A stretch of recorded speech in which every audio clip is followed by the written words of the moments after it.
Que pense Dieu d'une nation qui construit sa prospérité sur le dos des pauvres?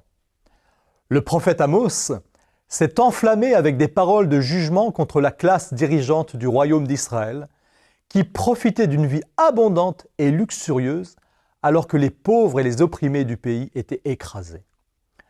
Dans les chapitres 1 et 2 de ce livre, nous pouvons lire « De Sion, l'Éternel rugit, et de Jérusalem, il donne de la voix ». Dans ces deux premiers chapitres, l'Éternel encercle Israël tel un lion puissant qui chasse sa proie. Les chapitres 3 à 5 sont des paroles d'avertissement à la nation, la mettant face à son péché et à son entêtement dans son éloignement de Dieu, et la suppliant de rechercher la face de Dieu pour vivre.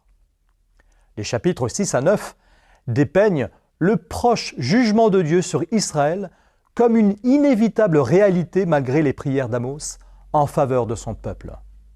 Mais Amos conclut son livre avec un message d'espoir. La restauration viendra sous le règne du Messie. Une nouvelle ère de juste prospérité offerte par Dieu et non pas obtenue par la souffrance des pauvres.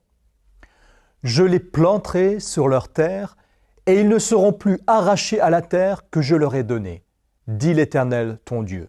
Chapitre 9, verset 15.